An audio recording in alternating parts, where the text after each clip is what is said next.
Start it. Yeah. We're going to start it for them. Hiya. And I don't know if they're ready or not. You know, I've been asking. Nobody says, yeah, I'm ready. I'm not ready. They just leave us in the dark. They don't say nothing. Hello, YouTube. Hi. Welcome.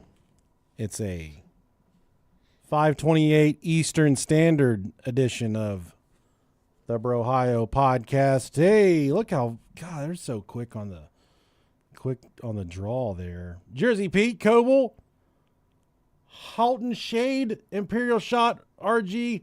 We're coming to Houston. We got to go to Houston, right? Sarah Jade, hello. Kinkers 92. The guy at the hardware store yesterday was cussing me out because I brought in a propane tank and he couldn't get it to fill up. And he's like, this thing's, look at it, stamped 1995. It's 20 years old. I said, actually, it's 31 years old. He's like, there's no way. I was like, 95, 2005, 2015, 2025, 2016, or 2026. It's 31 years old. He's like, God damn, I'm getting fucking old. Isn't that so crazy to think about? He's like, 95 seems like last week. Mm-hmm. I was like, yeah, man, that's crazy.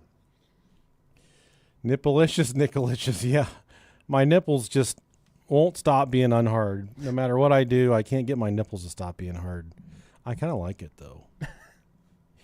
Yes. Welcome, everybody, into the YouTube live stream. We're about to start the episode. And this is an episode. How have we not done a Flat Earth episode? I don't know, man. I think it was like a lot to fucking go over. It is, and I didn't cover a lot of it, but dude, I got burnt yesterday. Holy shit! I know. I got a little on my whatever these are, my wings, my bat wings. Yeah, your bingo wings. I got some of those. My fucking forearms and my face got look good though. You tan well. I do. You tan well. And thanks.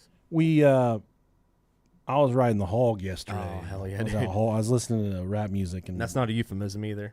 No. He's riding the motorcycle. I was riding the Harley, dude. I took it on down to Tip City. No, I went down to New Carlisle by the new Buc-ee's. Buc-ee's, yeah. Which I got a funny story about Buc-ee's, of course. Then I rode over to Tip City, and there's a little Dungeons and Dragons store inside there in Tip City. Mm-hmm. It's called Thunder Forge. And I went there to buy some paint to paint my miniatures. Yeah. And I got flesh colored. And he's like, what you painting?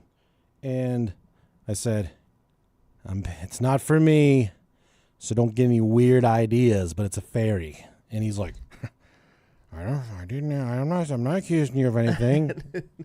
He's doing his best to make me feel comfortable, not knowing that I'm just an absolute bastard. So, yeah, it's all right. Cool Painting a place. cock. That's what you should have said. Painting a fucking cock. You ever heard of Girth Brooks? All right, I think I'm ready. All right. Just kidding. I got to turn on some fucking recording software for us here. Hell yeah. Where you seen that clip of Big Show farting with New Day in the room? I don't think so. It's like it's like definitely a Big Show fart. It's like a and they're just they all start screaming and running for their lives. His fucking ass barks. Ah! Oh man. Yep. All right.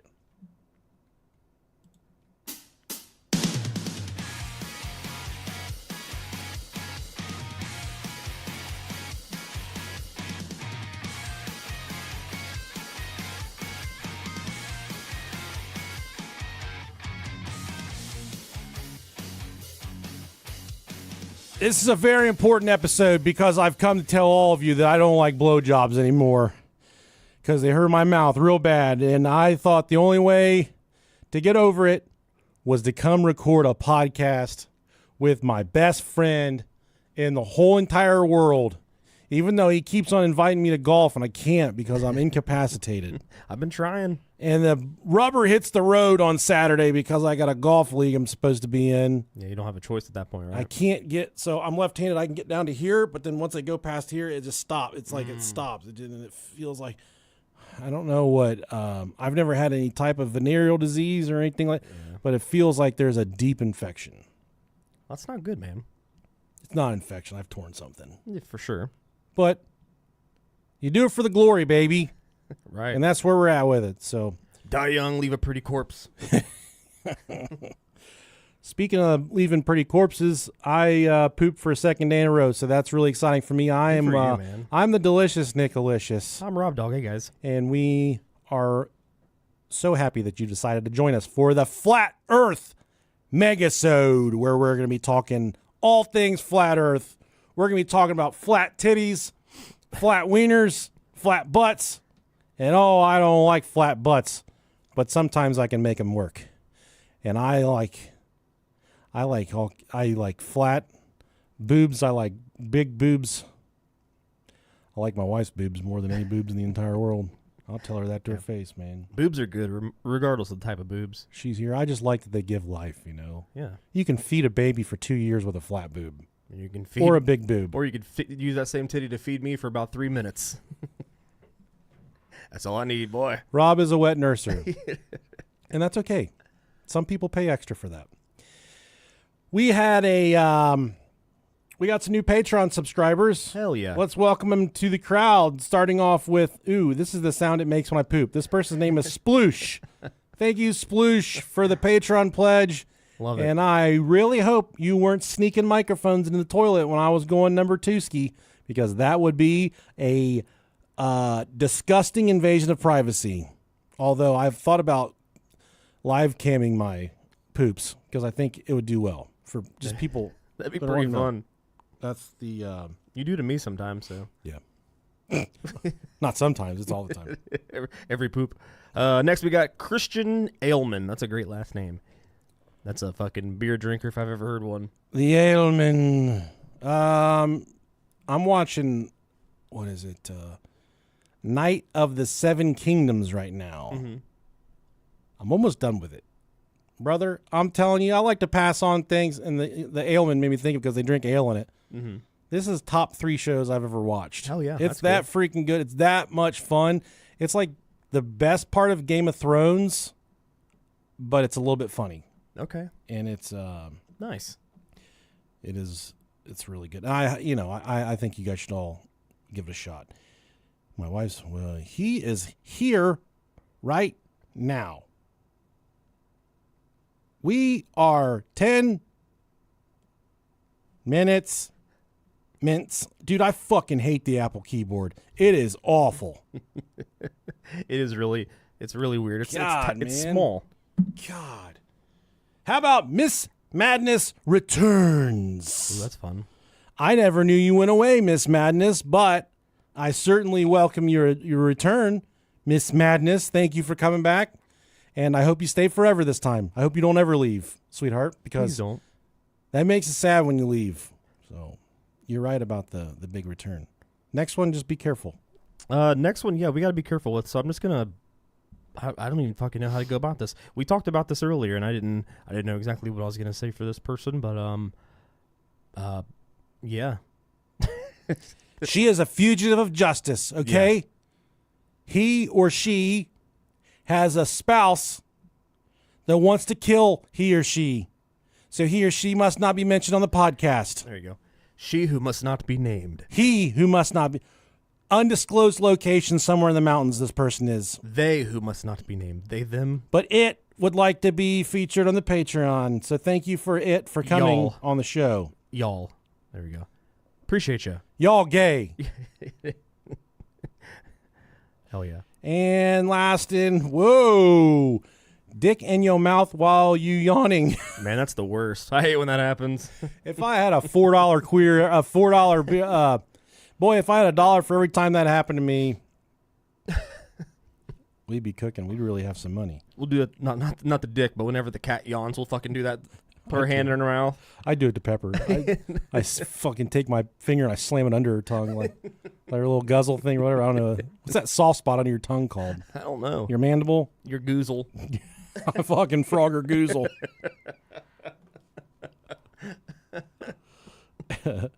If you've ever had your goozle frog, send us an email, brohiopodcast@gmail.com.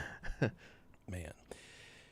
Next up, we have an article by way of The Guardian. Hell yeah. I know some of you are into politics and The mere mention of the Guardian makes you want to throw up and vomit, but that's okay because this is a funny story.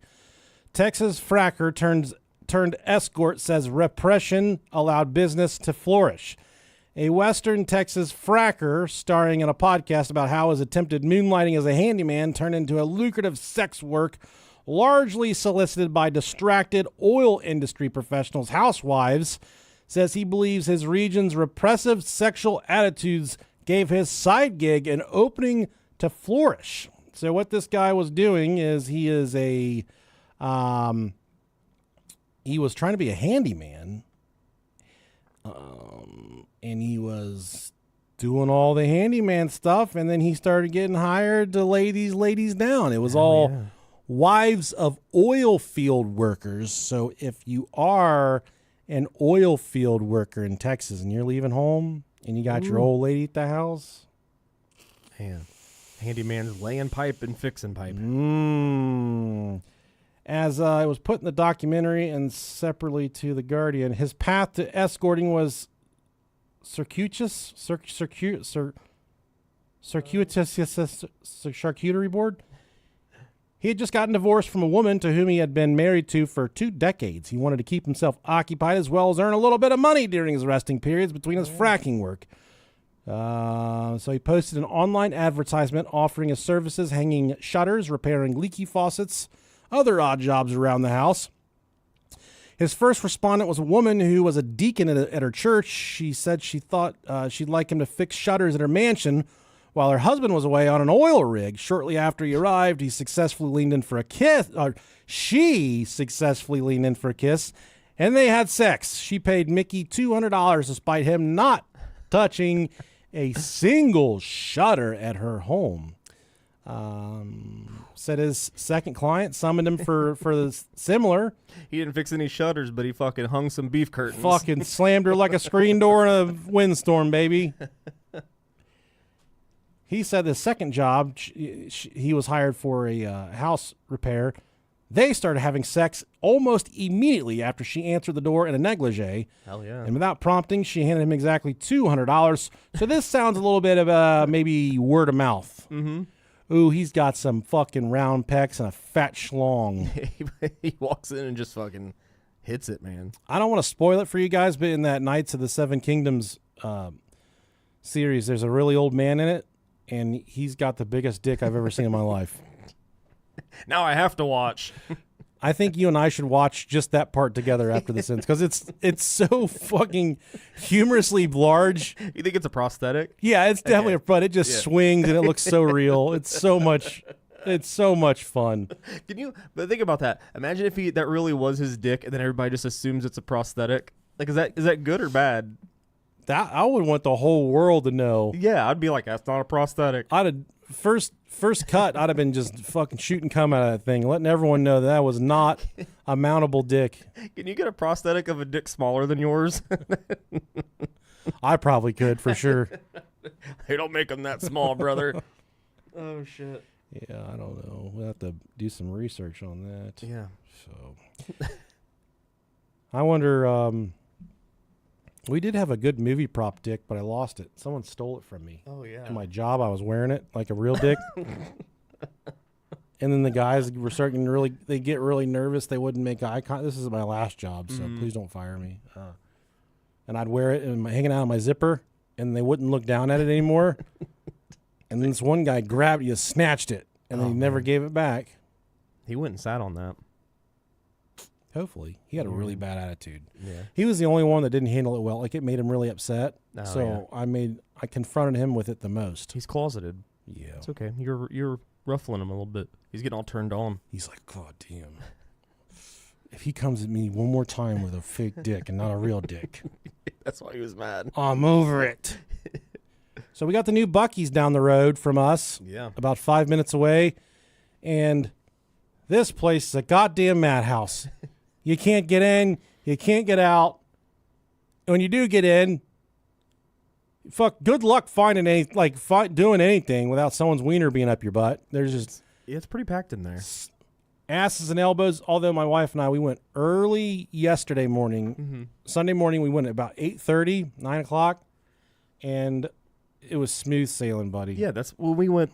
We usually go like late at night, so I think the first time we went was like maybe 1 a.m. or something. Oh like that. yeah, you're good. And it was it was still busy, but it wasn't like crazy. You're good. You're good. Yeah.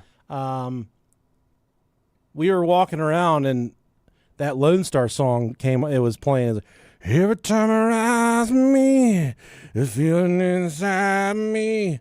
And Stacy was walking. She's like 3 or 4 feet away from me, and I was like, I used to pretend my pillow was my wife, and I'd hump it whenever I was a kid when this song came on.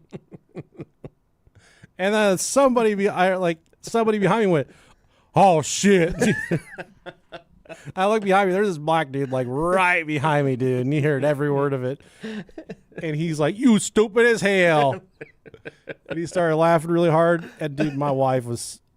She was probably mortified, wasn't she? Ready, yeah. She would have crawled under a semi truck in the parking lot. And then when we got in the car, she's like, "Did you call your pillow your wife?" Absolutely. Sure fucking did. Every time I rise me, it's feeling inside me. Oh, that's great. Don't know how you do what you do. All right. I know you've all humped your pillows. Oh, fuck yeah. And for that, I'm going to make you listen to a few of our advertisers. You disgusting pillow humpers. You know, that one friend of ours, he had a big bird, and he used to fuck the shit out of it. We'd beat it up like WrestleMania and stuff. Yeah, man. And there'd be cum stains on it. You know, I was a year younger than everybody in our grade. So I'd go hang out at people's houses, and there'd be cum all over stuff, and I wouldn't know what it was because I wasn't making cum yet. Right. They'd all have fucking beds would be glazed like a Krispy Kreme and shit. All their socks, or I didn't know what was going on. Yeah. Like, you should probably go to a fucking podiatrist and get that checked out. Now I know. Are these your glands doing this? Like, are you... What makes your socks so hard? I read an article today. No, it was on Facebook. Do you get those random groups on your Facebook newsfeed? Just one was like exposing cheaters or exposing sugar daddy. Well, I don't know. But it was this lady. She put up this picture of this guy, and she's talking about how they're both like professionals. They're divorced. They make a lot of money, and they only hang out once a month for vacation or whatever. But she said she's fucking sick of him because he's a chronic bedwetter. He keeps on pissing the bed. Damn, dude, I'd be so upset if someone outed that. She said they're like the Hilton or some shit like that. And she woke up and is pissed twice. Oh, no. And she said she's tired of this dude fucking pissing the bed. She's like, he gets sloppy drunk and he pisses the bed. Okay. So it's a piss-infused or piss-fueled. I don't know. She called him a chronic bedwetter, though. Alcohol-fueled pissing. I think he's just a bedwetter. Maybe. So I was going to put pictures of this guy so you knew to stay. So, like, not you specifically, but just all of our listeners knew to stay away from this guy. He needs to do some Kegels. Or Peagles, whatever you call them. Do some pee-peagles. Yes, Peagles. I love the sour cream and onion Peagles. Those are my favorite. The pizza-flavored Peagles. Dude, pizza Pringles. Oh, dude. Those fuck up. Pizza combos are good, too. Pizza combos are really fucking good. I know we've talked about it before, but bagel bites or pizza rolls? So I'm a little weird, but I like bagel bites with mustard. That's my weird kink. Okay. But I do, I haven't had a pizza roll in probably a few years. Pizza rolls I fuck with so hard. I love them. Yeah. I put ranch and Frank's Red Hot on them. Nice. There's these Stranger Things one, the Hellfire Club ones, and they're spicy. Yeah. And they're really fucking good. They're almost like you eat a couple of them and you're like, God damn, you start sweating. Yeah. Put them in the old air fryer for a few minutes. You have to. How did we ever survive as a civilization before the invention of the air fryer? It's crazy, man. It just does everything right. When I was a kid, we had to rely on getting grease to the boiling point and dropping stuff in there. Yeah. I just do everything in the microwave. Yeah, everything's soggy. That's why I'm a little fucking stupid. I did an old-fashioned trick last night. We had hamburger buns for dinner that we forgot to pull out of the freezer, and I wrapped them in the towel, and I put them in the microwave on defrost. And my wife and kids are like, "You can't do that!" I was like, Watch me work. And it came out pretty well. It came out pretty good. Nice. The world, as we are taught to see it, is a blue marble. A fragile sphere spinning through an infinite dark vacuum. And we accept that image because we've seen the composite photos from space agencies and, the classroom globes that sat on our desks since kindergarten. I'm fascinated with globes. I love globes. I think they're really cool, especially the ones that have like the, whatever it's called. The texture, like the terrain. Yeah, the terrain. Yeah. And I remember when I was a kid, there was this old man down the street and he died, and they did it as R.I.P. Kenneth. They had an estate sale, and he had a really fancy globe. And I went down there, and I was like, how much for the globe? And his whatever, I think his daughter, she said $20. And I had like $5. I'm like, that sucks, man. I really want a globe really bad. Mm-hmm. And I left, and they were packing up. A day or two later, at the end of the weekend, I rode by. She's like, do you still want this globe? I was like, yeah, I don't have $20. She said, you can have it, sweetheart. Just take it. He would want you to have it. I didn't know the guy. I was like, thank you. And I took it home. And man, I just study this globe I love spinning the globe and checking all the different countries out and stuff. And then I had a fucking bastard friend come over and he kicked it like a soccer ball. Oh no. And the goddamn thing just blew in half. It just split right down the middle. What a fucking asshole.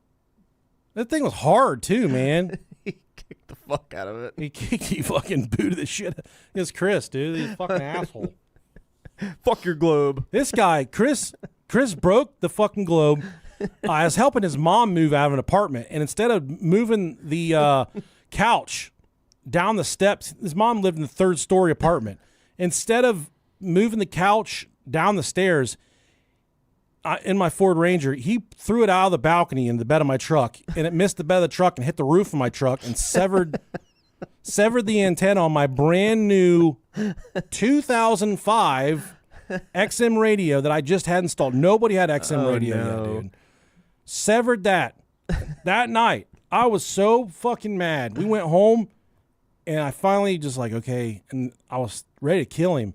And then I had like $120 Stiga ping pong paddle because we used to play competitive ping pong in my basement. And that fat bitch broke that ping pong paddle in half, just like playing regular ping pong. And it was like 7:45 at night, and I just went to bed, and I just went to bed with all my friends in the basement.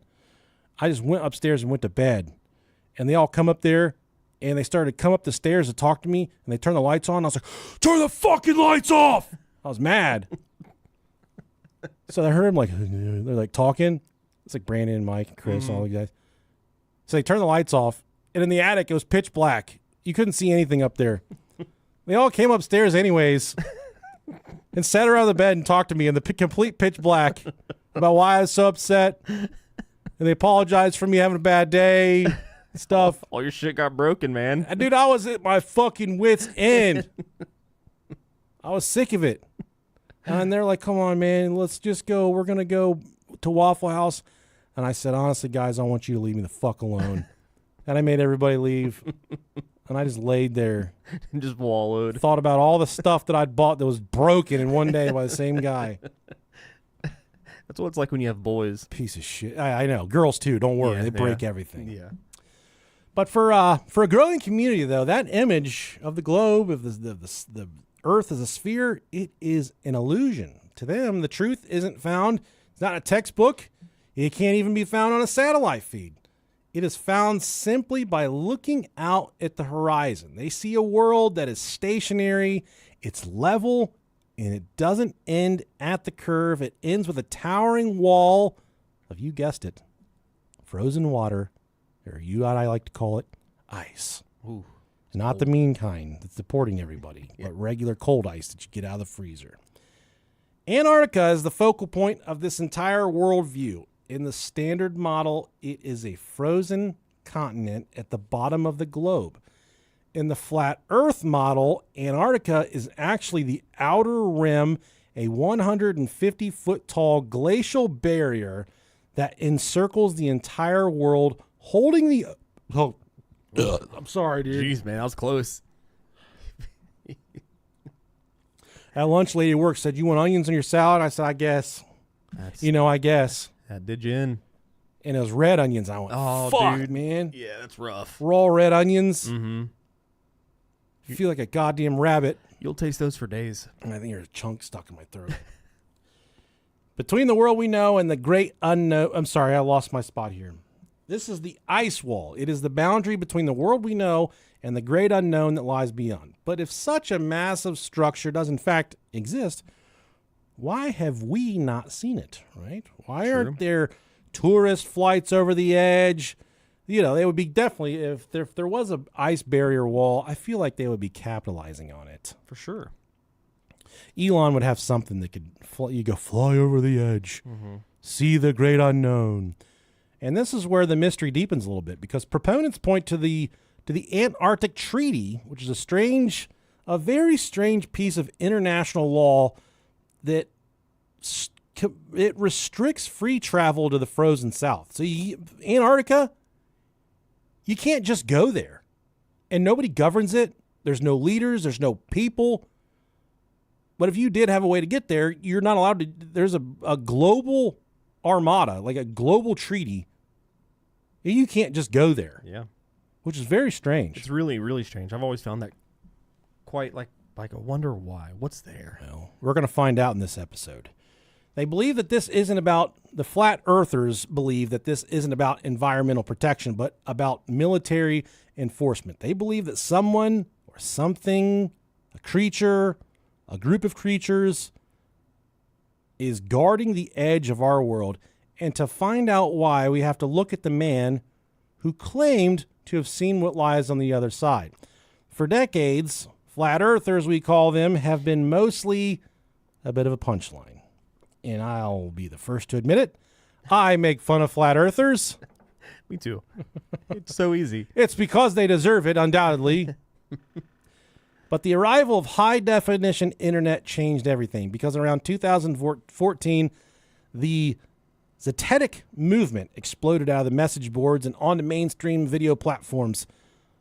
And the Zetetic movement was a belief that we live on a flat plane, not a sphere, not a globe, not a marble. We live on a circular flat plane with a dome over the top of it. And the outside rim of our flat Earth is the ice wall in question. The dome, well, we don't know who put it there. What was that board game where you had the little dice in the dome and you'd push it down and the fucking dice would pop? Trouble. Trouble? Getting into trouble. Yeah, so we're like in a big game of trouble. We are. This is definitely a game of trouble. Everything going wrong in the world right now. That's fitting, right? Mm-hmm. There's something there. Suddenly, ordinary people were heading to beaches with high-powered P900 cameras, which are they would film skylines and distant ships. P900 camera capability, that's the camera you would take to take decent photos of the moon, actually. So these are really high-powered cameras, and the development of them, it helped sway flat earthers into the belief that, well, we can see even further into the horizon than what we once could, and we still can't see the goddamn thing curve. So it's flat, and this is the end of the discussion. Cameras, the cameras we're talking about, the P900s, people use them for all kinds of stargazing, taking pictures of the moon, mountains from far away, you name it. If there's something you're trying to take a picture of from essentially hundreds of miles away, thousands of miles away in the instance of the moon, then you need a P900 camera. I can't afford one. So I was going to get one for this episode. Specifically. Can't swing it. What used to be a couple dudes in a VFW hall arguing over a napkin map is now a full-blown digital rabbit hole, because the internet has fucked up a lot of shit, okay? The internet has made most of humans in existence, what's the word? Intolerable. That's the word I'm looking for. Sure. And you have to, no matter what you do, you gotta hear other people's opinions. You gotta see people doing dumb shit. Like those guys, they do that prank all the time. They take like a 10-foot long turd and they put it in the toilet, and then they go summon the Super Pets cashier, and they're like, "Oh, there's the biggest turd ever in the bathroom." Like someone could physically shit out a turd bigger than them. It's like a cartoon shit. It's so funny because they put fake blood all over the fucking seat. Have you seen the ones they start doing? They do it in the aisles of the pet store. They got like this fucking 4-foot in diameter pile of shit. It looks like that pile of shit they stick their arm in Jurassic Park when they're trying to figure out that dinosaur's sick or not. Yeah. It looks like that pile of shit. And they get this one girl, and they're like, we don't know. We think it was a horse. And she comes. Someone just walked a horse through the front door. Where would you like me to park my horse, ma'am? And she's like, wow, okay, well, I'll clean it up. And she goes and gets the trash bag. And she's just like, no hesitation. She's ready to clean up this shit. And they're like, standing there watching her. She said, you guys can go. Like, you can leave. I'll clean up the poop. And then they flip it over and they show her that it's fake poop. And she's like, you know what? You guys are really wasting my time. This place is packed with customers. We got short staff. Hell yeah. We got one person up on the register. You guys are wasting my time. And I was like, you know what? Good for her, man. Yeah, Because good for her. that needed to be said. But I like there was one where they go into Popeye's chicken. And they're just like in there like, they're screaming and screaming and screaming. And they put the turd, like they put this gigantic turd. Honest to God, no exaggerate. They'll use like a 6 to 7 foot long turd. And they'll lean it up against the wall into the toilet. And they'll spray a bunch of liquid ass in the bathroom so that when you walk in there, it just like hits you in the face. And some of these guys are making, $11 an hour deep frying chicken at Popeye's Chicken. They walk in like, this ain't worth my fucking job, dude. This ain't what I signed up for. So in terms of the flat earth, these guys, they watch one flat earth video out of curiosity, and suddenly their algorithm, just like it does to you and I, it grabs them by the throat. Oh, you like flat earth? Well, here's 400 more videos explaining why planes are fake and penguins are guarding an ice wall. And you need to learn all about that. Isn't that crazy? Algorithms are so wild. I just started using Instagram this week. Yeah. I've resisted. You've probably noticed I wrote you back on Instagram for the first time in 15 years. Yeah. I've been trying to dial in my... You swear that it's the... I love it. It's my favorite. It's the destination. Yeah. I burn way too much time on Instagram. It's fucking stupid. So I started using it, my personal one, this week. My picture on there is like... It's like 12 years old or something like that. Dude, once your reels get a hold of you and it fucking learns the shit that you spend time watching, it's either going to be really fucking weird or spot on. My shit will be so fucking weird sometimes. I'm like, damn, man, I like weird. I watched a video of a fucking dog shitting on the sidewalk because all my videos are just like dog shitting. Like, I can't stop seeing videos of dogs pooping on the sidewalk. If I see a picture of it or a video of another horse shitting in a PetSmart, I looked up the lyrics to Chattahoochee or whatever the fucking song. He was hotter than a hoochie coochie. Now my TikTok is all hotter than a hoochie coochie shirts. Every other ad on my TikTok is hoochie coochie fucking videos, man. Mine right now is I missed the whole fucking thing, which really pisses me off the most. It was this fucking the Yellowstone National Park TikTok page was fucking blowing up, and I don't know why. It was like some horny shit. Like it was like someone, I don't know if they hacked it or if they fucking people were going there to fuck or whatever, but it was something like that. Hot, and everybody's like, "Oh my god, the fucking Yellowstone National Park page, blah blah blah." They're like, and it's like, I go like, okay, let's fucking see what's going on, and then the page got deleted. I'm like, god damn it! And now like every single page is talking about it. I'd love to fucking Jellystone or whatever it's called, Yellowstone. So now I can't even get on TikTok right now until that fucking my algorithm straightens out. Yeah, I feel bad for you. That helps. It's like, man, I want to see it, but it's all gone. Yeah, I don't even know what happened. These flat earthers, though, the government's lying, scientists, paid actors, NASA, basically the WWE of space. Love it. There's no excitement around WrestleMania this year. None. Yeah, I can't even. Right. Yeah. It's bad. And at the core of all of it is the mindset that honestly sounds not all that kind of crazy. It's basically the flat earthers are saying, trust your eyes and screw everything else. No math, no physics, no experts.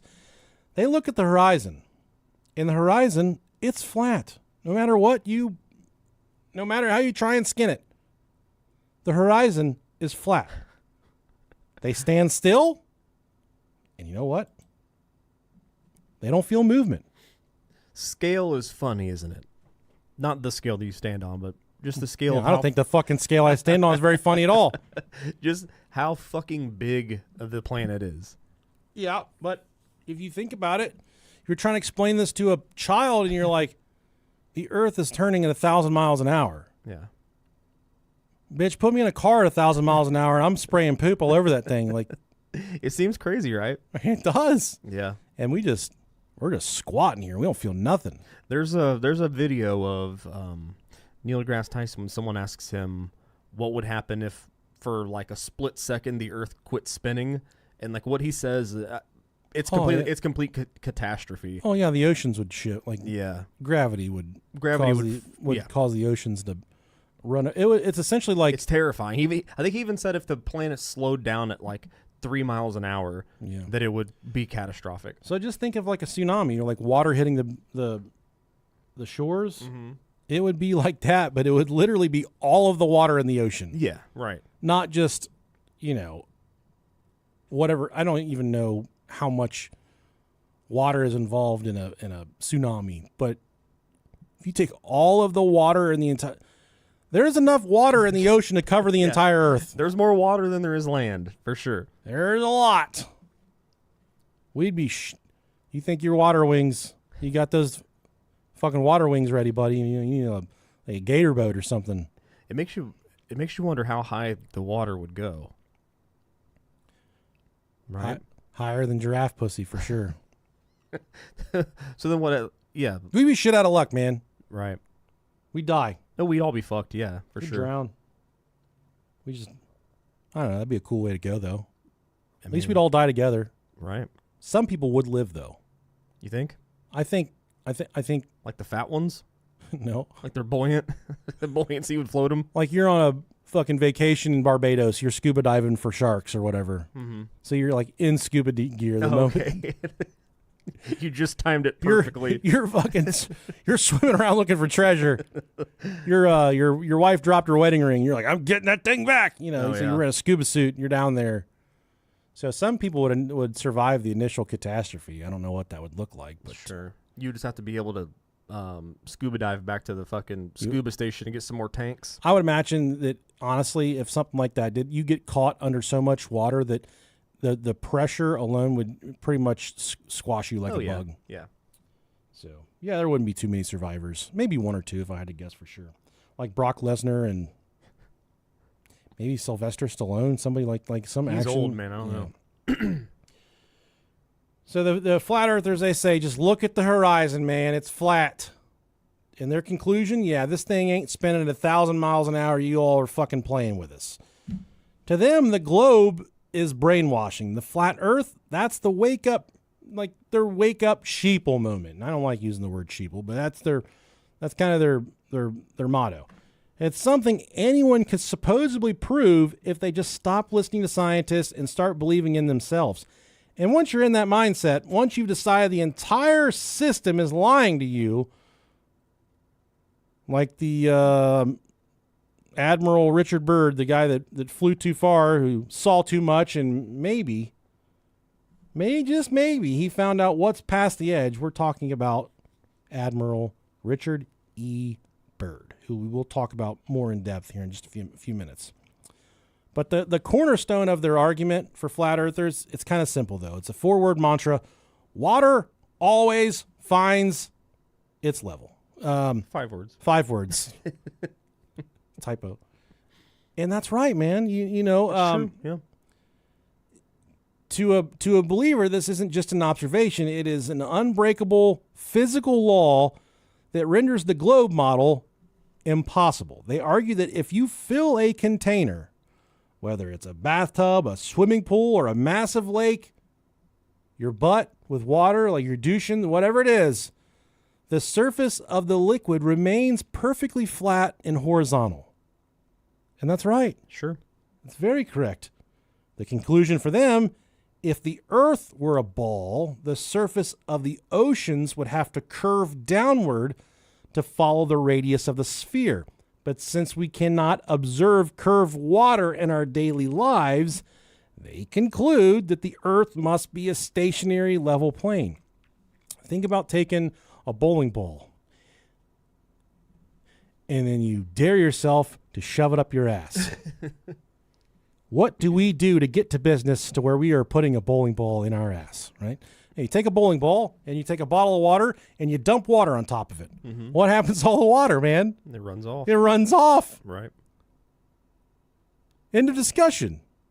So then the flat earthers, their argument is, if this world is a quadrillion-pound bowling ball spinning 1,000 miles an hour through space, and yeah, you dump a bunch of water on it, an unfathomable amount of water, and that shit just sits still, just like if you dump water in a bathtub, just like if you dump water on the floor of your house.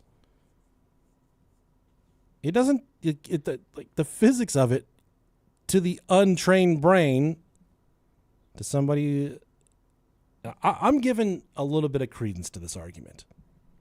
If you think about it on just like a knuckle-dragging level, this all makes sense. Sure, I get it. You dump that water on top of the bowling ball, it's going to run right off. Why doesn't that happen here? Gravity. Sure. Gravity holds it all together. And this logic extends to the level of the horizon itself. If we were living on a sphere with a circumference of roughly 25,000 miles, the horizon should physically drop away from us as we gain altitude. In a pilot's cockpit at 35,000 feet, one would expect to look slightly downward to see the edge of the Earth. However, flat earthers point to the high altitude balloon footage and their own observations from airplanes to claim that the horizon always rises to meet the eye. Beyond the physical observations of water and horizons lies a deeper series of questions. If the Earth is flat, why would every government on the planet go to such extreme lengths to lie about it? Right. For many in that community, the answer is found in the concept of firmament, which is borrowing from the ancient cosmological and biblical descriptions. What this theory does is it suggests that we live under a physical dome, much like the Simpsons movie, a literal ceiling that separates our atmosphere from what lies beyond. And in this model, space isn't an infinite vacuum, but a contained environment. If this dome does in fact exist, it implies that we are not living in a random, godless universe, but in a structured, designed terrarium habitat like a bearded lizard in your living room. And I kind of want a bearded lizard. I kind of want a bearded dragon. I think it's been kind of my life goal to acquire a reptile of some type. That's what I call my old lady's puss. The bearded dragon. Let me give the bearded dragon a kiss. Get that bearded dragon out for daddy. You don't refer to yourself as daddy, do you? Fuck no. I hate that shit. Poppy. Father. Daddy. Oh, fuck daddy. Dude, I think that's the grossest thing ever. It's so weird. Dude, I don't think... I've said, I've told you guys this before. I've never directed a curse word at my wife before. But if she ever decides to call me daddy in the heat of the moment, she's catching a roundhouse, buddy. I'm going to call her, be like, you fucking whore. I'm going to call her bad words and stuff. Dude, I'll be like, you fucking bitch. I'd be really hateful and nasty in that moment. You don't call me that. I'm so disappointed in you. That's the man with a fucking hairy dick that I used to shower with. That's your daddy. Oh, man. You call me daddy, it makes me think my fucking dad's muff. It freaks me out. His bearded dragon. Makes me think my dad's lizard. Oh, yeah. I'm not a fan of that. Yeah. There was one kid in the neighborhood. He went to prison for a while. He used to ask kids, and they'd be like, you guys want to see a lizard? They'd be like, yeah. And he'd just pull his dick out, and his dick was like a foot long. Jesus Christ. It's not funny, but it is. It was Bo, man. You remember Bo. He'd be like, hey, he ain't got like a raspy voice from the... He sounded like Froggy. He had Smoker's voice from a very early. He'd be like, right. You dudes want to see a lizard? And these kids would be like, yeah. And he just flop his dick out. Like a knee slapper, dude. Oh, man. I'd be like, oh, he's showing his dick again. His turn. I ain't falling for this one the third time. Fool me once. I really want to see a lizard, though. Fool me once. Fuck, I'm gay. What if he does have a lizard this time? Mom, I swear to God, I thought he really had a lizard. But it was his wiener. Nick, you go over there every day. I really want a spotted gecko. So we were just talking about the dome possibly existing, which would in fact give credence to the simulation theory. I love that. So I like the simulation theory. As more and more AI develops, the more and more I realize what is possible and what's not impossible. Sure. I think I don't know. I don't think that it's real, but I think the possibility of it is a cool thought. Although I wish fucking person controlling me would use some cheat codes or something. Yeah, give him put in motherload for the fucking just give money you code. Unlimited amount of knives. Yeah, dude, that'd be fucking cool. What if they did give you a cheat code one day and you just no matter every time you took your socks off, you had more socks on. You could never take your socks off all the way. Dude, that would suck. I'd be so pissed. And getting in the pool. God damn it! Not again. You're fucking cleaning the bathroom. You step in a bunch of water. You just... Dude, that would be the worst. Fuck! You gotta take off 50 pair before you get some dry ones. This is miserable! My life is hell! The next sock is just as wet as the one you're wearing, no matter what you do. It's the same sock. It just keeps repeating. Oh, dude, cheat codes in real life would be wild. Look, we're about to do this fat one. We're about to give him we're about to make him shit his pants, and his underwear are just gonna be the same no matter no matter how many times he changes them. Every time he puts on new underwear, there's poop in him again. It's the pre-shitted underwear, brother. Patented here, Brohio podcast. So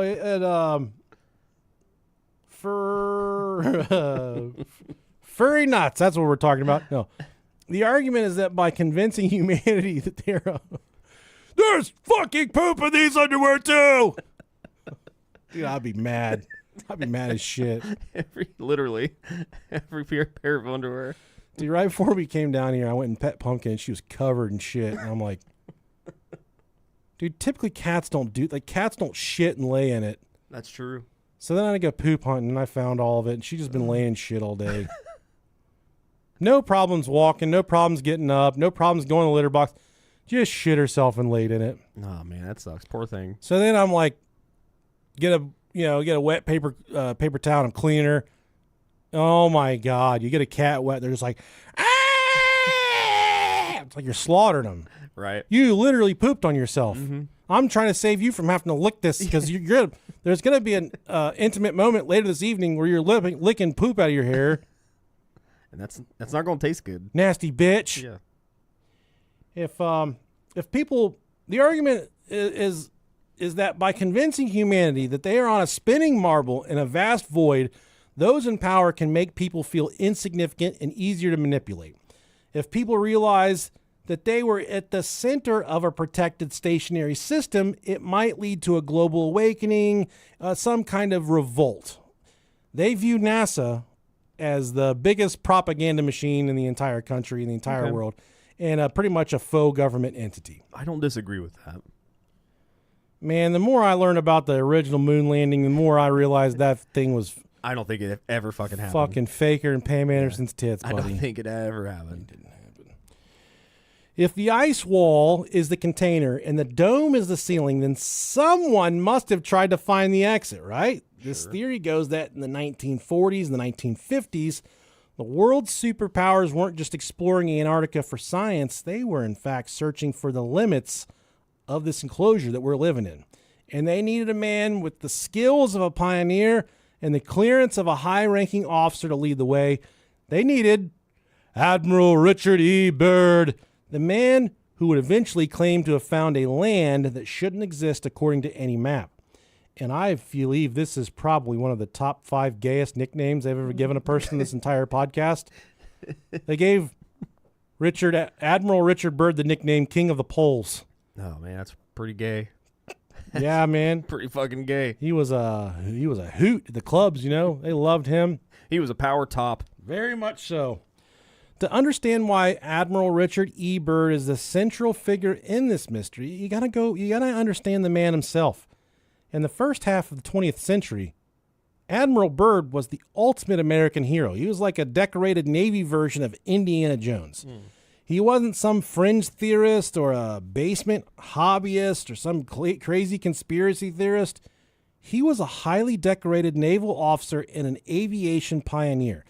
In 1926, he gained worldwide fame for allegedly being the first person to fly over the North Pole, and just 3 short years later, he conquered the South Pole by air as well.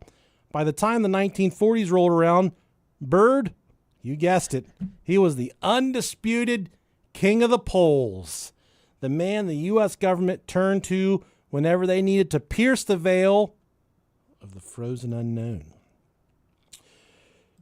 So now we're at a stopping point for a second here. We're talking about Admiral Richard E. Byrd, the king of the poles.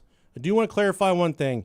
There was no research pointing to him being a homosexual. So all the derogatory gay terms that I've made up until this point, mostly not true. Unfounded. Unfounded. Yeah. But probably. How do you get the nickname the king of the poles without right. at least doing a little fudge dipping, you know? Yeah. A little skiing, if you know what I mean. A little bit of skiing. Yeah. That's my favorite joke when there's a guy riding in the middle of the truck and there's 2 guys on each side. You know, I'm like, hey, you going skiing now? However, Byrd's legacy, it's split into 2 different realities. In the history books, he's the scientist explorer who mapped vast stretches of the Antarctic interior. But in the world of the alternative historian, Byrd was a man who stumbled onto something terrifying. Conspiracy theorists argue that Byrd's early expeditions were actually reconnaissance missions to scout the ice wall and the firmament, which the firmament being the dome enclosure over our flat Earth structure. They believe he wasn't just looking for mineral deposits or weather patterns. He was looking for a way out and perhaps a way in. As his career progressed, his missions shifted from small exploratory teams to massive industrial-scale military operations. And for somebody simply flying over the North Pole to see how many fucking presents Santa Claus had done, that is quite a profound amount of manpower, and I don't understand why we needed that many people to go explore the North and South Pole. Color me intrigued, Roberto. Sure. I think there were monsters involved. Not saying that there were... there's more rumor to there being underground bases in the North and South Pole than there are to there being flat Earth. Oh, man. I mean, it's... I feel like anytime you have something that's... It goes with anything that's very secretive. Like, if you tell somebody they can't go somewhere, they're automatically going to think... Why? You know what I mean? You can't put that in your ass? Yeah, right. Watch me. You can't fit a bowling ball in your butt. Wait till my dad falls asleep. But yeah, I think it's, you think of the craziest reasons possible as to why you're not allowed to do that, or why you can't, nobody can do that. It's like, oh, this is a good idea. And, the Nazis, and we'll talk about that here in just a second, the Nazis, their story, man, there's some crazy shit going on in Antarctica. Some underground bases, some aliens. That's where they perfected some alien technology. I'm not completely read up on all the details, but there's a lot of smoke around that fire. Yeah. For many of these bigger missions is where this turns into something people need to look into. It's no longer, okay, a guy getting in a plane, I'm the first person to fly to the North Pole. When you start involving all this heavy equipment, all the sheer manpower, then it turns into a story. It turns into something bigger than what it perhaps might have been, or maybe it is actually something bigger than what we realize it is. In 1946, Admiral Byrd would lead the most mysterious expedition in naval history, a mission known as Operation High Jump. And Operation High Jump is one of our favorite topics we've ever covered if you guys want to go back and listen to that episode. It was a project so large and so heavily armed it felt more like a war operation versus an exploratory mission of any kind. Operation High Jump remains very polarizing topic in military history. A lot of people say it was what it was. It was just, people trying to figure out what's going on in cold-ass Antarctica. And a lot of other people, their claims, there's accounts that they were chased out of there by aliens. They were chased out by spacecrafts. They were chased out by things faster than the brain can even fathom, the crafts that they saw. Things that defied all physics and all logic. I am of the belief that what would you send fucking destroyers and battleships and jets and all this, all these men if you're simply trying to find some snowflakes? Yeah. You send that many pieces of equipment and that many people when you plan to go to war, much like the United States of America is doing a fucking naval blockade in the Strait of Hormuz right now. That's because they anticipate war. That's why you send that much equipment when you anticipate to be in some type of conflict. You don't send that when you're going to see, yeah, buddy, it's cold. We confirm that Antarctica, literally, we can see the fucking ice from space, but we confirm that it's cold. The sun barely fucking touches down there. It doesn't come up. There's, half the year it doesn't even come up over there. Yeah. On paper, its objective was the Antarctic Developments Project, intended to establish a research base called Little America 4. However, the sheer scale of the force Admiral Byrd led south is what fuels the fire for people that believe in this conspiracy. This wasn't a handful of scientists and parkas. It was an armada of 13 ships, including an aircraft carrier, submarines, and a destroyer, along with 4,700 heavily armed men for a continent that was supposed to be a barren wasteland of ice and penguins. The United States brought enough firepower to occupy a small nation. The mystery deepened, though, when the mission, originally scheduled to last 6 to 8 months, was abruptly terminated after only 8 weeks. The official records cite early winter conditions and technical difficulties. Let me tell you something, buddy. There's no such thing as early winter conditions in Antarctica. Bitch, it stays winter year-round. It stays 80 degrees below zero. That's just life. But the rumors that trickled back told a much darker story. According to some reports from the crew, the fleet encountered advanced aircraft that emerged from beneath the waves and the ice, moving at speeds that defied the physics of the era. Admiral Byrd and his men, they filled their diapers, they shit up their backs, and they got the fuck out of there. When Byrd returned, he gave a cryptic interview to an international news agency that became the smoking gun for those that believe in a hidden world, if that is what you believe in. He went on to warn that the United States should take defensive measures against hostile regions at the poles. All right, and this is recorded. You can go listen to this interview. I'll say that again. He warned that the United States should take defensive measures against hostile regions at the poles.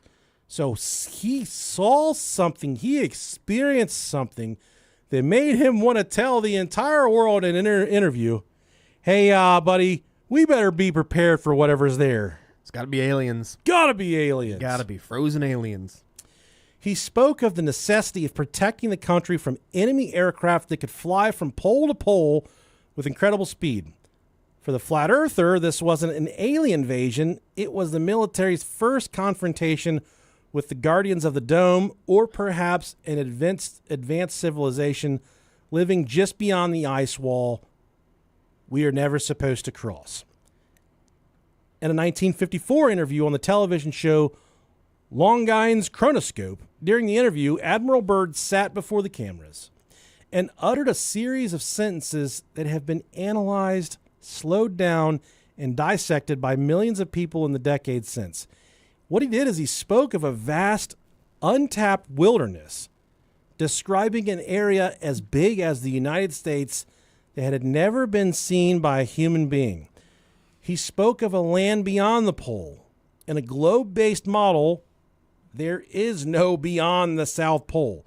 Once you reach the mathematical South Pole, that mathematical point, every direction you turn from there is north. That's fucking crazy to think about, too. To go beyond would mean flying off into space.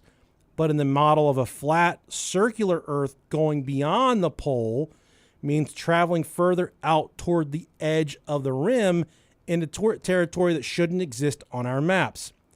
Bird's demeanor in the footage is often cited as proof of his sincerity.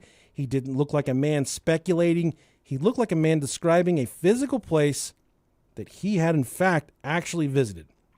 He spoke of enormous resources in a new world that would eventually be opened up for the benefit of all mankind. Bird was revealing that our world is much larger than we've been told, and that the bottom of the globe is actually a gateway to massive, hidden, expansive land that our public is strictly forbidden from ever seeing. After he died, so all of these bombshells, these nuggets that he left in the interviews, a lot of people claim that that is just the, for no pun intended, the tip of the iceberg. After he died, there was a secret diary that he kept that was found. This document, which allegedly covers his flight from 1947 over the North Pole, tells a story that reads like a fucking crazy-ass sci-fi book, man. According to the entries in this diary, this journal from 1947, when he was flying over the North Pole, Admiral Byrd didn't find a wasteland of ice. Instead, his plane was seized by an unseen force and guided into a massive opening in the earth. This theory lends more towards hollow earth theory versus flat earth, in my opinion. Inside, according to this journal, he supposedly found a lush tropical paradise filled with extinct animals. We're talking dinosaurs, mastodons, mountain ranges, and a technologically superior race of beings who identified themselves as the Ariani. The diary also claims that Admiral Byrd was taken to meet the Master, an entity who warned him that humanity was on a dangerous path following the recent use of atomic weapons. And I'll say it again, this speaks more towards the hollow earthers than it does the flat earthers, but nonetheless, it kind of all in the same stratosphere there. Mm-hmm. For flat earthers, the opening is often interpreted as a portal through the through the firmament, the dome, or a passage through the ice wall into the, quote, extra land that Byrd had mentioned in his interviews. Now, critics and historians, however, point out a major chronological flaw. In February of 1947, Byrd was famously documented at the South Pole during Operation High Jump, making a secret mission to the North Pole physically impossible.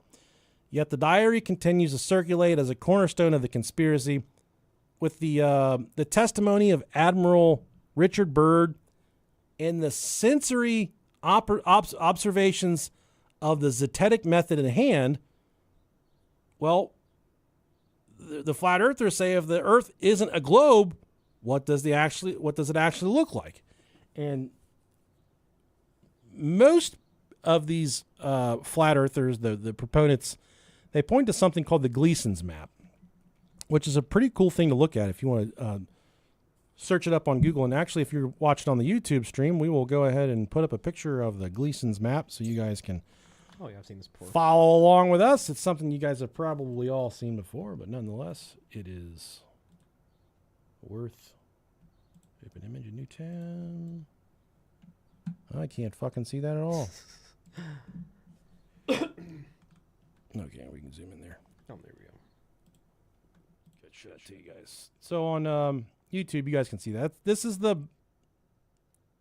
what is believed to be the flat Earth map, right? So this entire outer rim here is what we would refer to as Antarctica, and it circles everything that we know, everything we see around us. It circles us, and this red, that's the essentially the great beyond, the great unknown that we know nothing about.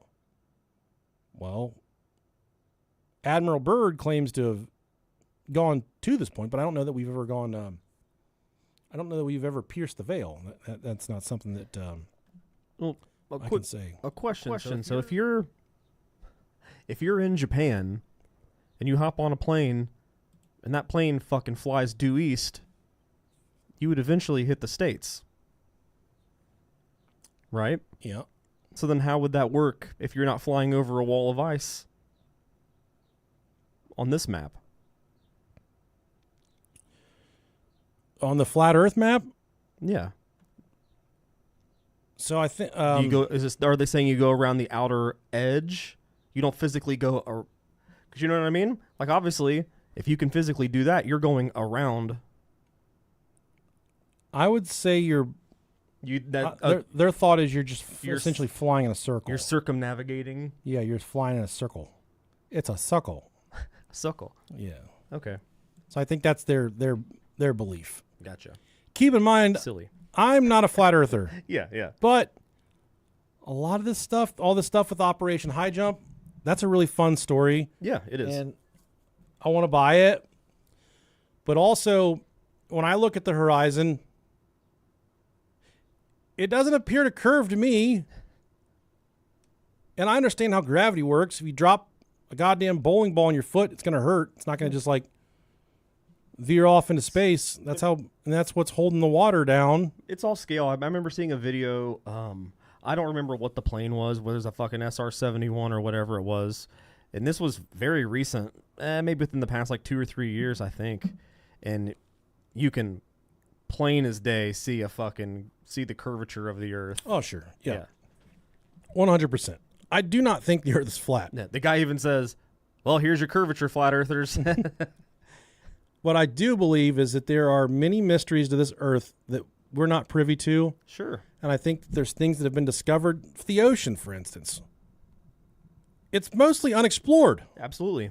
And there are many mysteries of the world that we currently live in that we just don't know anything about. And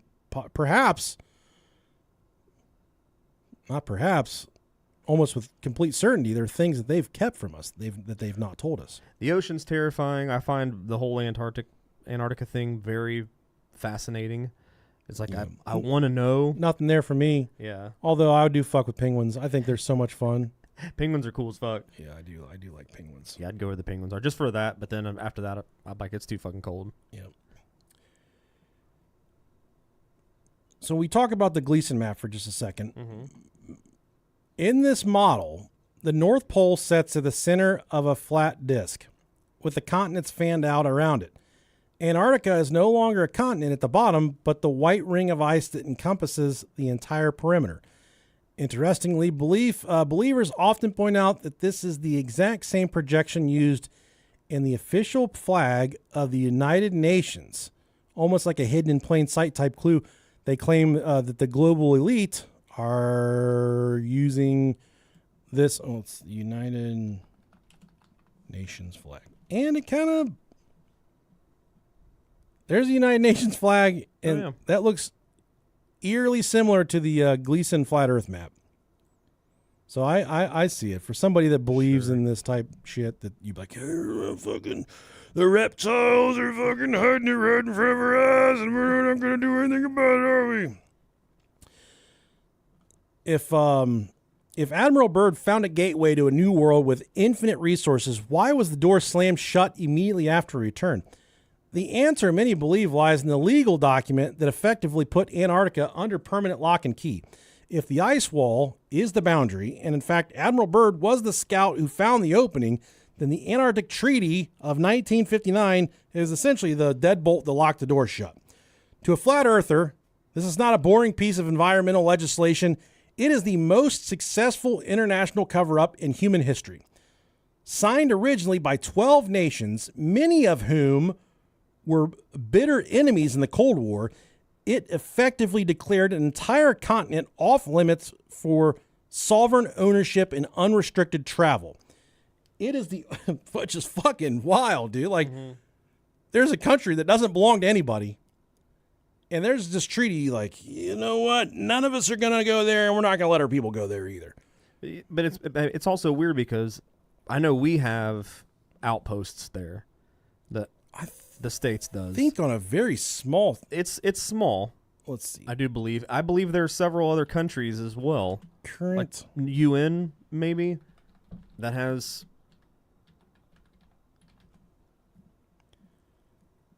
Yeah.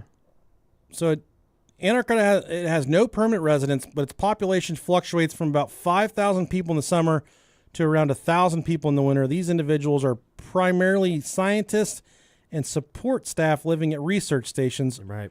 Over 100,000 tourists also visit annually, mostly during summer. So what is summer weather like in here? Fucking -20. This is a heat wave. Coastal areas experience milder weather with Coastal. summer temperatures generally reaching a maximum of 41 to 59 degrees. Damn. Okay. That's sunny as shit, dude. Interesting. That's doable. And what's winter? We're going, ooh. Fucking -40.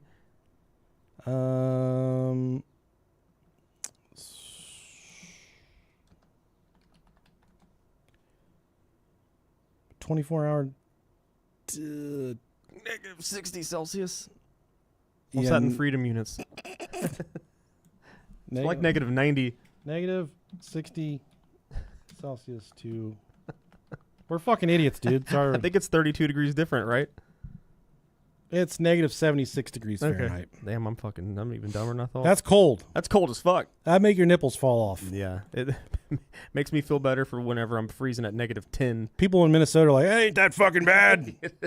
Right. Oh, shit. We're at fire with our buddies this weekend. Come on over.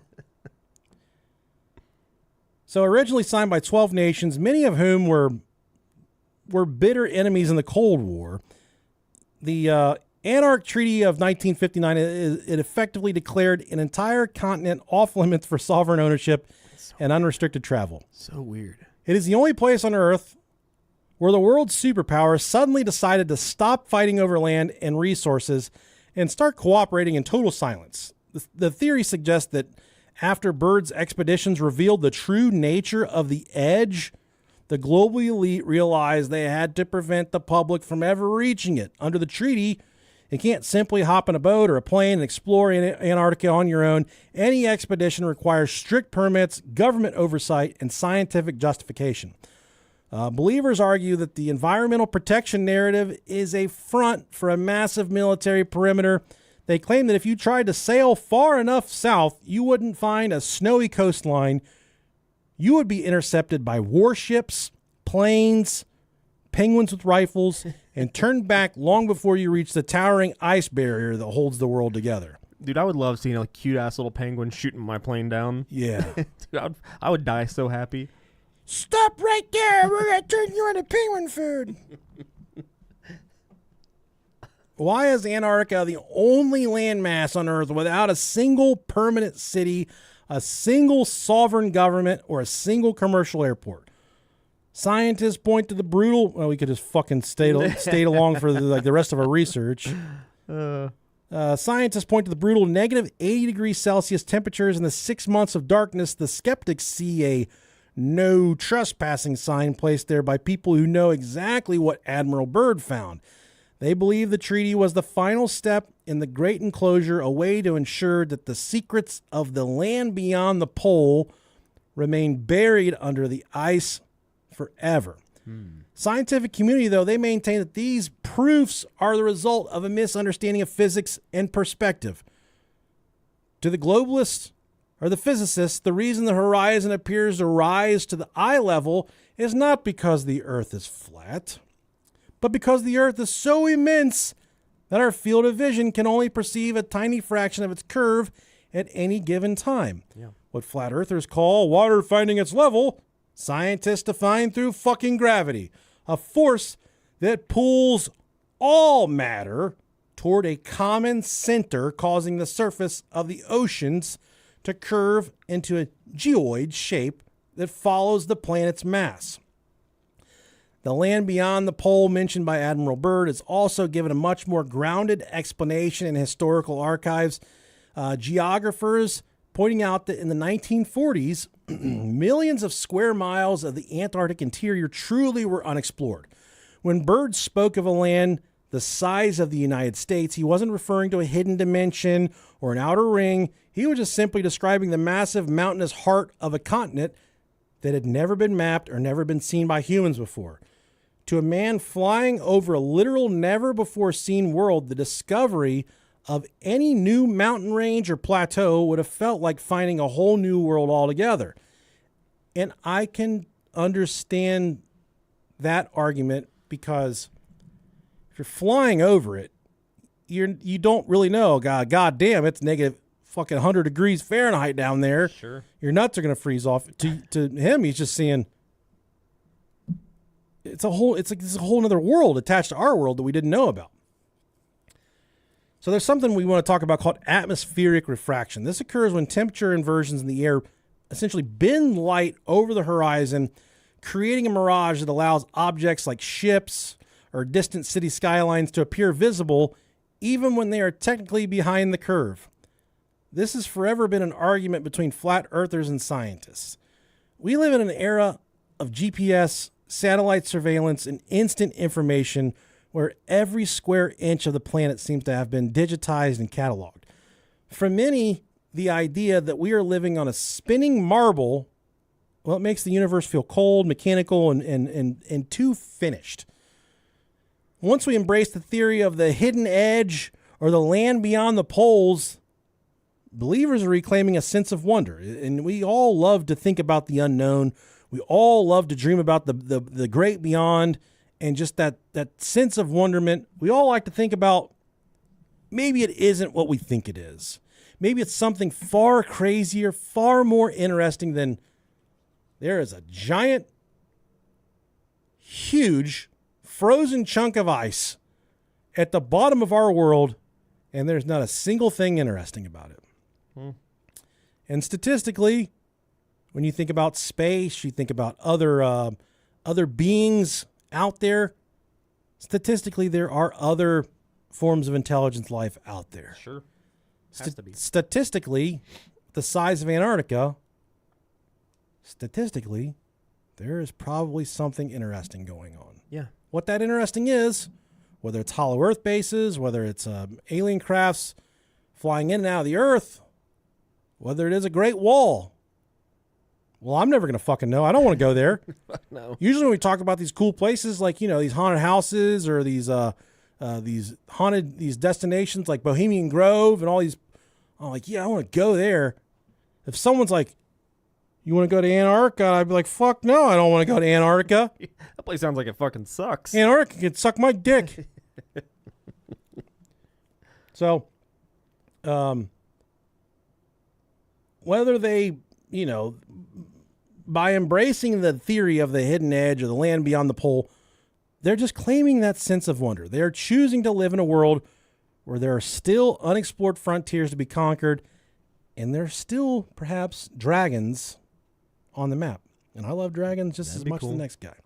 So whether Admiral Byrd was a man who simply stumbled upon a physical gateway or simply an explorer overwhelmed by the vastness of a frozen desert, to this day, his story still remains the perfect vessel for all flat earthers, man. They do think that it all adds up to something that is possibly a lot bigger than what we can ever conceive. And shit, man, I'm not one to argue with them. I do not think the earth is flat, right? But I do think that there's a little credence to the story.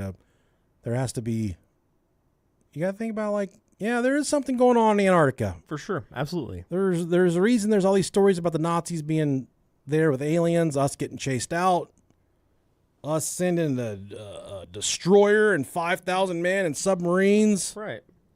There's always a reason for something like that, right? Man. And we're just never going to be privy to that. No.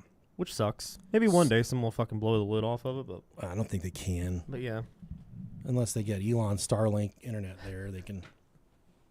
That's true. Live stream some. Well, they just like punched a hole in the ice and they're like, "Watch this!" And they put a camera under the ice and there's just dinosaurs butt fucking underneath the surface and that's just hot. lizards flying through the air breathing fire.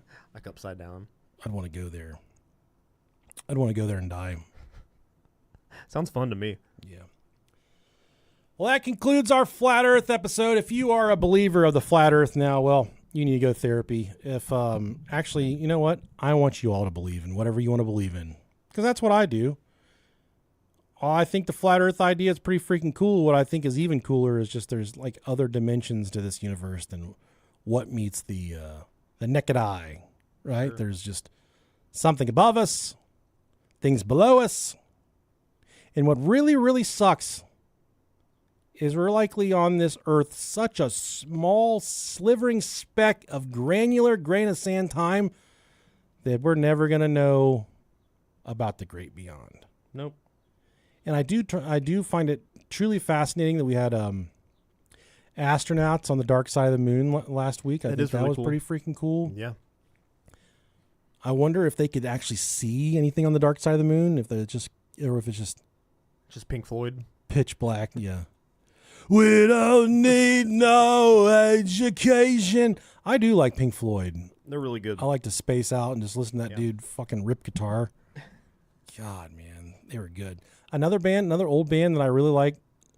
So that concludes our episode about Flat Earth. Yeah. The Earth is flat. We've confirmed it for you. Confirmed. I really like Fleetwood Mac. I like Fleetwood Mac, yeah. Fuck with them. I like Led Zeppelin a lot. Yeah. Hey, mama. I used to like AC/DC a lot, but they've kind of worn on me. Oof. Like the Eagles. Yeah. I respect that. Stevie Ray Vaughan's probably one of my favorite artists of all time, but just in terms of like old stuff. Yeah. But I did switch exclusively to Apple Music. Did I talk about that in the last episode? You did, yeah. And I've switched exclusive, and I've still been trying to build my playlist for lifting weights. I love it, man. I just keep on going back to Kublai Khan. Yeah, Kublai Khan's really good. And they're fucking mean, dude. Yeah. Damn, they're so mean. Yeah, I love it. God, they're violent. I really like Knock Loose. Yep, they're good. Love them. I like Drain. Those guys we listened to one of their songs one night. We did. But you guys have been sending us a lot of good stuff, and I appreciate it. So if you do have like some songs or bands that you listen to, they're just like, God damn, I want to rip a hole. I want to go to the South Pole. I don't want to fuck a Mastodon myself. Then send it to us in an email, brohiopodcast@gmail.com, or send in our DMs. I don't give a shit, but I'm listening to everything and anything you guys send us. Sometimes you guys send us stuff and I listen to it and I go, that was the shittiest music I've ever heard in my life. A lot of times it's like that. How can anyone listen to this goddamn smut, this garbage? Yeah. This is the dumbest shit that anyone's ever listened to. Music I don't like is people are like, I don't like that. And I don't like too much hype, like, I don't like too much of that. It all depends for me. Yep. It's gotta be banging. There's gotta be some substance to the vocals for me. Yeah, I get it. The whole thing can't just be, Yeah. I don't like that, man. But I like, Sure. like Kublai Khan. They do a little bit of back and forth. I really like Bad Omen. Yep. Sleep Token. I really enjoy them right now. I like the aura around Sleep Token, how they're just all Sure. unidentified artists and no one knows who they are. Well, I mean, we know who they are, but we don't know who they are. yeah. You're not supposed to know who they are. But then there's another band called Attack of the Mummies that I learned about, and I've been listening to those guys. They have or Look Out, Here Comes the Mummies or something like that. They have a song called Here Comes the Attack of the Wiener Man or something. Sign me up. It's this band of mummies.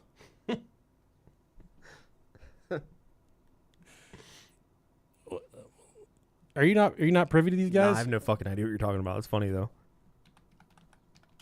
Let me find their. Okay, so the band is called the Mummies. This band, they tour the country. They do like almost like funky psychedelic rock. We'll watch one of their things here in a second. It's just Monster Mash.